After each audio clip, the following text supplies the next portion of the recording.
Decenas de miles de personas en detención migratoria en Estados Unidos están atrapadas en el limbo mientras esperan que concluyan sus procedimientos de inmigración. Estos inmigrantes son detenidos en instalaciones y condiciones que a menudo son comparables a las prisiones criminales, pero como han demostrado datos recientes, menos del 25% de estas personas tienen antecedentes penales. A menos que haya un cambio urgente en las políticas de detención de inmigrantes, es probable que esta tendencia persista. Soy Andrés Mejer, abogado de inmigración y yo mismo un inmigrante. Y en el video de hoy hablaremos sobre el sistema de detención de inmigrantes de los Estados Unidos, las políticas de ICE y los inmigrantes detenidos con antecedentes penales. Hablaremos sobre las tendencias en la detención de inmigrantes en los últimos años y por qué es necesario reformar el sistema. En la misma nota de los inmigrantes en el limbo, también tocaremos el destino de los Dreamers. Es necesario que el Congreso actúe sobre DACA ahora, en la segunda parte de este video.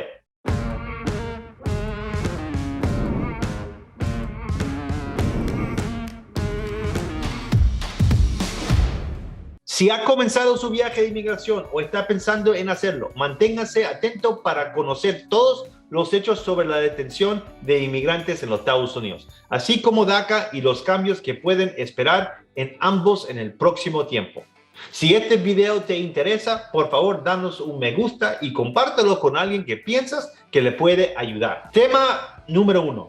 Más del 75% de los inmigrantes detenidos en los Estados Unidos no son criminales, te lo repito. Más del 75% de los inmigrantes detenidos en los Estados Unidos no.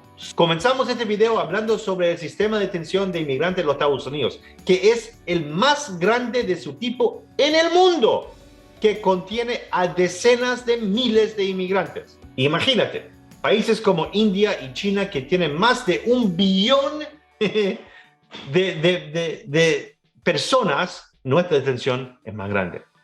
Es detención civil, no criminal, y básicamente está destinada a garantizar que los inmigrantes consideran un riesgo de fuga, asisten las fechas de la corte de sus procedimientos de inmigración en los Estados Unidos. La detención de inmigrantes también está diseñada para retener a los inmigrantes que presentan un peligro para la comunidad o aquellos que están esperando saber si serán deportados del país. En pocas palabras, la detención es solo un estado de suspensión para los inmigrantes, en el que no están ni aquí ni allá, hasta que se completen. ¿Quién detiene los inmigrantes? ¡Qué buena pregunta! Varias agencias del Departamento de Seguridad Nacional de los Estados Unidos, de DHS, incluyendo el Servicio de Inmigración y Control de Aduanas, ICE, y la Oficina de Aduanas y Protección Fronteriza, CBP, son los responsables de detener a los inmigrantes que han cometido o son sospechosos de cometer violaciones civiles de inmigración. Mientras ambos retienen los inmigrantes, CBP se enfoca en las primeras 72 horas para procesar los inmigrantes, mientras que ICE los detiene por periodos mucho más largos.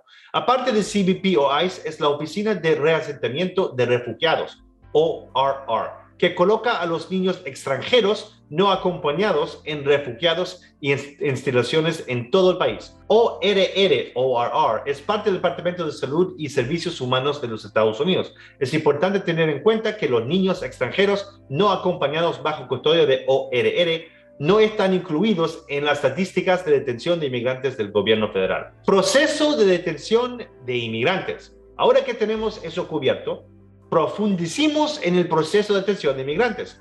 Los inmigrantes que esperan la deportación y los sospechosos de violaciones de visa, entrada ilegal o otras violaciones de inmigración civil están detenidos en cualquiera de los 214 centros de detención públicos y privados en el sistema de detención de inmigración civil de la nación, que son administrados y supervisados por ICE Enforcement and Removal Operations, es la oficina ERO. ICE detiene a ciudadanos no estadounidenses del interior del país y aquellos transferidos desde la frontera que cree que requieren supervisión. Después de eso, ERO se hace responsable de monitorar y procesar los casos de inmigrantes detenidos y no detenidos hasta que se completen sus procedimientos judiciales. Al concluir el procedimiento, ERO pone en práctica la orden del juez, y ya sea deportación o liberación de la detención. Las políticas del gobierno de Obama dictaron que los solicitantes de asilo que pasaron el primer paso en la búsqueda de asilo al demostrar un temor creíble de persecución podrían recibir la libertad condicional y ser liberados de los centros de detención hasta que un juez decidiría su caso. Sin embargo, la administración Trump canceló la libertad condicional para los solicitantes de asilo, lo que llevó a un mayor número de inmigrantes detenidos. Esta tendencia se ha mantenido en este año. El número de inmigrantes que pasaron el primer paso en la búsqueda de asilo aumentó en 2021, pero el número de detenidos solicitantes de asilo liberados de la detención no aumentó proporcionalmente. Como dice Heidi Altman, directora de política del Centro Nacional de Justicia para Inmigrantes, según la propia política de ICE, estas son personas que ya no deberían estar detenidos. Y sin embargo, ICE no ha tomado ninguna medida para liberar la mayoría de estos detenidos a largo plazo. Y mientras los inmigrantes detenidos esperan que sus casos sean revisados y procesados, están sujetos a condiciones de vida menos que ideales en los centros de detención. Los centros de detención que retienen a inmigrantes han sido vínculos a violaciones de derechos humanos. Estos incluyen un tratamiento deficiente, incluidas condiciones inseguras y insalubres, asalto y abuso, atención médica negligente y uso excesivo de confinamiento solitario. Para las personas que han buscado asilo o residencia permanente a través de la inmigración en los Estados Unidos, esta situación puede resultar desmoralizadora. Estas son personas que han venido de los Estados Unidos para huir de la persecución o mejorar sus vidas, pero en su lugar se encuentran con detención y incertidumbre sobre lo que sucederá a continuación. Entonces, ¿cómo determina ICE quién necesita supervisión de custodia en forma de detención de inmigrante y quién no, en primer lugar? De acuerdo con la Ley de Reforma de Inmigración Ilegal y Responsabilidad del Inmigrante de 1996, IRA, ciertas categorías de inmigrantes están sujetas a detención obligatoria de inmigrantes. Lo que esto significa es que las personas que caen bajo estas categorías deben ser detenidas durante la totalidad de sus procedimientos de inmigración. Las categorías incluyen a todos los no ciudadanos, incluidos los residentes permanentes legales, que han sido condenados por un delito grave agravado, como asalto, robo o tráfico ilegal de drogas o armas de fuego, o en algunos casos delitos de vileza moral. Se supone que los inmigrantes que son condenados por delitos graves agravados deben cumplir sus sentencias en prisiones y cárceles, no en centros de detención de inmigrante, al igual que los ciudadanos estadounidenses. Sin embargo, a diferencia de los ciudadanos estadounidenses, una vez que han sido liberados por el delito de la cárcel, pueden ser detenidos bajo detención obligatoria de inmigrantes e incluso deportados después. Se supone que los oficiales de ERO deben considerar factores como los antecedentes penales de la persona, la historia de inmigración, los vínculos con la comunidad, el riesgo de fuga y si él o ella representa una amenaza potencial para la seguridad pública antes de detener los inmigrantes. Hablaremos de las estadísticas de inmigrantes detenidos. Como probablemente ya haya descubierto, la detención de inmigrantes es una detención arbitraria que tiene un gran potencial para ser abusada.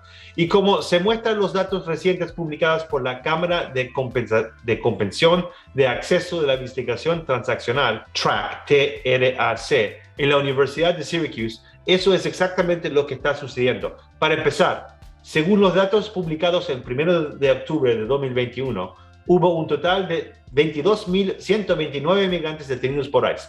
De estos 22.000, 4.996 o casi 5.000 habían sido arrestados por ICE, mientras que 17.133 habían sido arrestados por CBP. Entonces, casi 5.000 adentro del interior del país y como 17.000 en la frontera. Este desequilibrio en las cifras muestra que la mayoría de los inmigrantes detenidos eran solicitantes de asilo que llegan a la frontera y piden protección, no inmigrantes criminales que ya están en el país. De hecho, los datos revelan que 17.740 de esos 22.000 inmigrantes actualmente detenidos por ICE no son criminales en absoluto. Eso es un asombroso 75.6% de los inmigrantes detenidos que no tienen antecedentes penales y son detenidos solo debido a violaciones civiles de inmigración. Y de los 4.537 detenidos de ICE que son criminales convictos, la mayoría solo tienen delitos menores como infracciones de tránsito, no delitos graves que los convierten en una amenaza para la seguridad pública. Desde junio de 2018, más de la mitad de todas las personas detenidas por ICE con antecedentes penales cometieron delitos menores, no violentos, y violaciones como máximo, que son delitos de nivel 3. El 22% de estas condenas penales en inmigrantes detenidos fueron por entrada indebida a los Estados Unidos.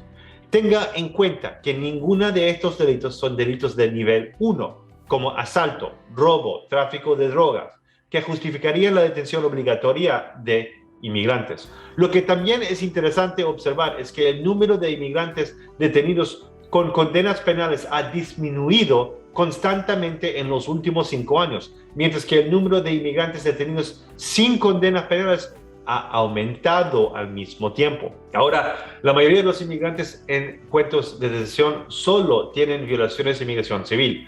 Cuando comparemos los datos actuales de detenidos no criminales, 17.640 o 75.6% del total, con los datos de 2015, cuando el número de inmigrantes detenidos sin condenas penales fue 10.000, o era 40% del número de detenidos en ese tiempo. Es obvio que las afirmaciones de la administración Trump sobre la criminalidad de los inmigrantes eran infundadas.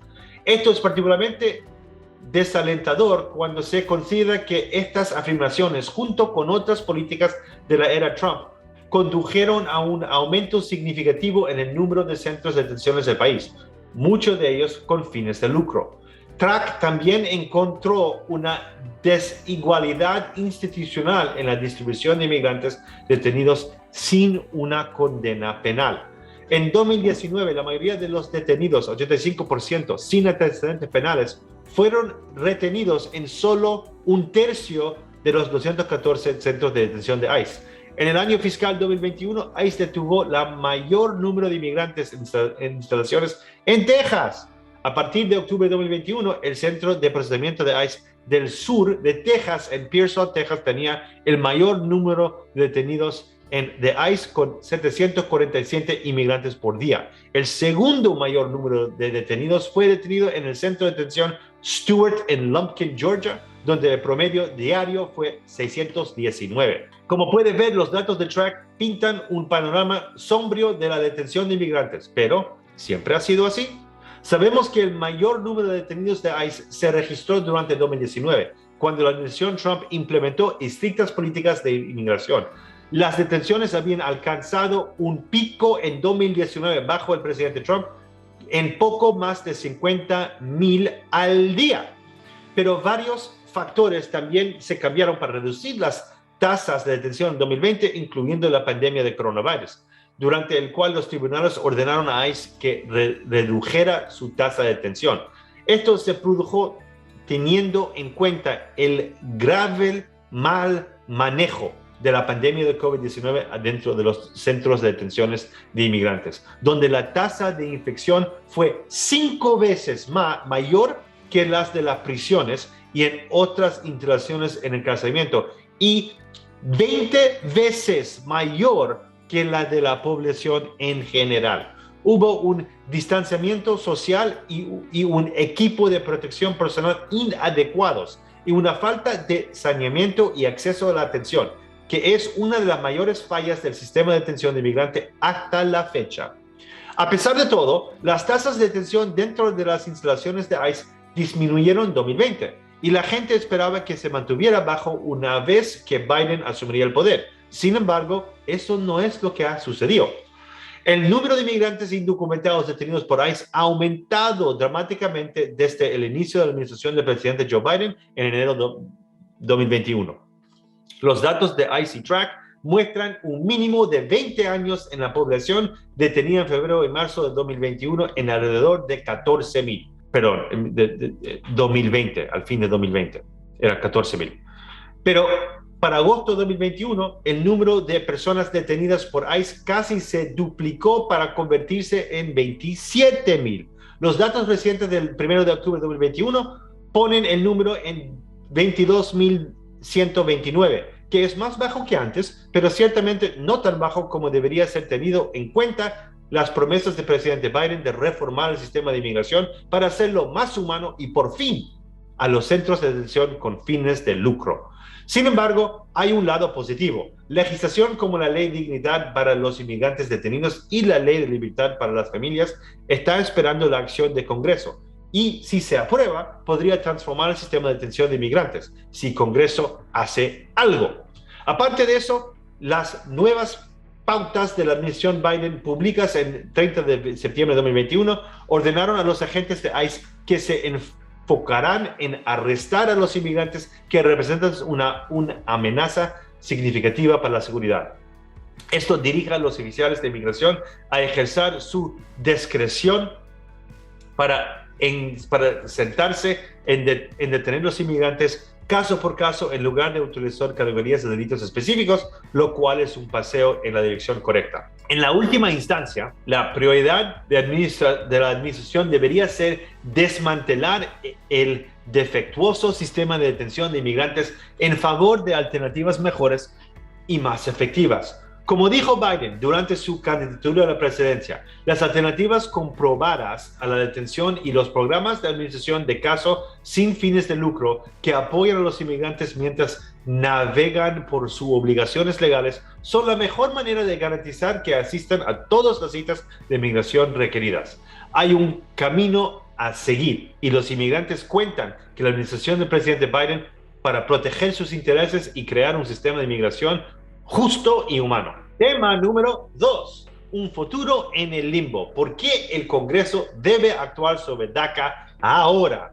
A medida que se acerca el 2022, ha quedado muy claro que la participación del Congreso es imperativa para el futuro seguro de los inmigrantes de DACA. DACA fue diseñado para los hijos de inmigrantes que residen ilegalmente en los Estados Unidos, pero que han pasado casi toda su vida como estadounidenses, pero sin el título. La acción referida para los llegados en la infancia, DACA, es un memorando y político establecido por el expresidente Barack Obama y el entonces secretario de Seguridad Nacional en 2012. Sirve como una acción de aplazamiento temporal para la deportación de niños inmigrantes que no tienen estatus de ciudadanía.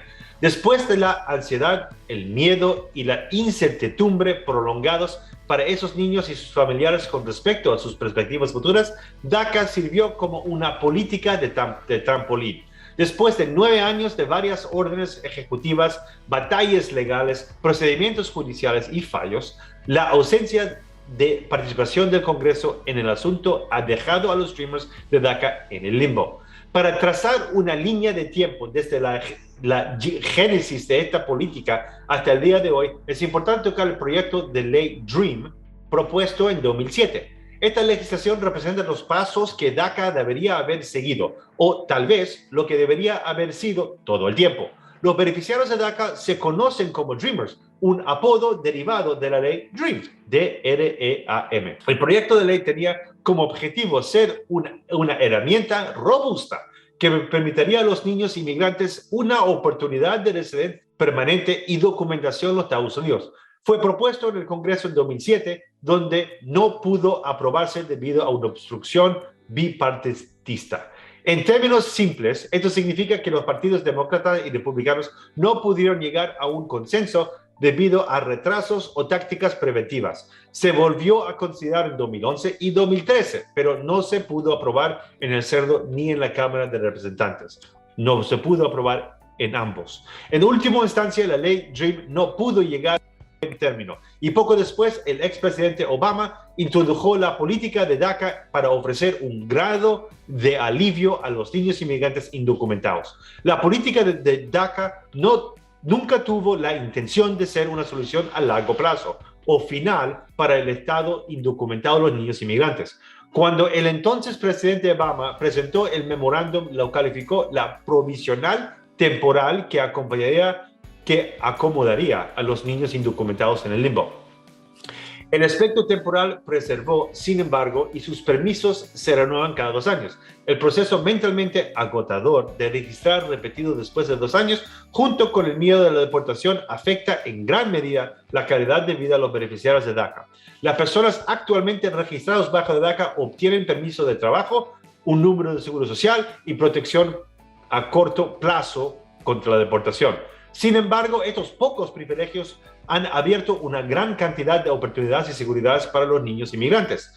Pueden experimentar el alcance de las oportunidades y libertades estadounidenses y progresar a grandes potenciales. Las estadísticas muestran que la política de DACA ha tenido impacto positivo en la salud mental, así como en las tasas de pobreza de los inmigrantes indocumentados sin resultados adversos en la economía estadounidense. De hecho, representan la diversidad y la contribución inclusiva a la economía, un inquilino central de los ideales estadounidenses. Después de que el Congreso no aprobará la ley DREAM, la naturaleza a corto plazo de la política de DACA se han estirado y extendido para proporcionar ciertos alivios a los niños inmigrantes. Cuando el presidente Trump fue elegido en 2016, su postura política anti-inmigrante junto con la hostilidad republicana hacia la inmigración, hizo que el destino de la DACA fuera impredecible. En 2017, la administración Trump tomó la desgarradora decisión de eliminar o discontinuar la política de DACA por fases.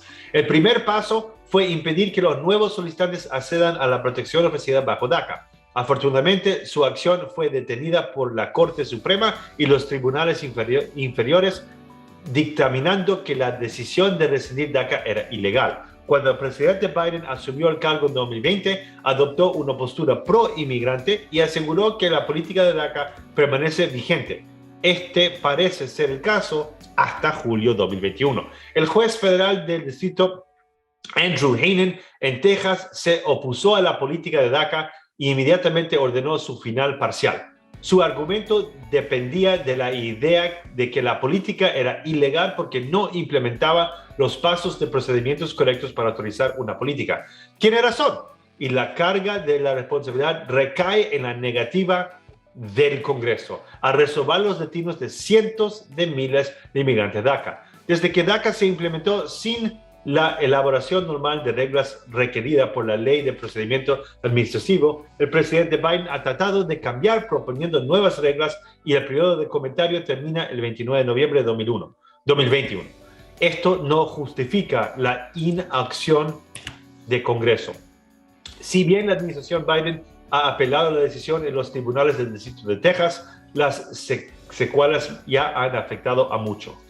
La orden judicial ha detenido cualquier nueva solicitud de DACA, mientras que las futuras personas previamente registradas aún no se han decidido. La decisión del juez Hanen deja en el claro que la participación del Congreso es necesaria, aunque no sea por otra razón que para evitar las interminables demandas sobre DACA. Es probable que la Corte Suprema tenga que intervenir en este caso, ya que el Congreso continúa ausente en el asunto. Las vidas y perspectivas de un estimado de 40 mil inmigrantes indocumentados registrados para DACA están en juego y el Congreso ya no puede evadir su responsabilidad con su gente.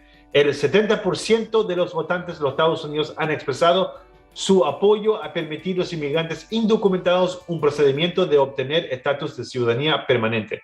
El mandato es responsabilidad de la administración Biden y el Congreso para cumplir con su responsabilidad constitucional. Sin embargo, este último continúa decepcionado. Simplemente aprobar un proyecto de la ley a favor de los parámetros previamente establecidos de DACA ya no es suficiente tampoco.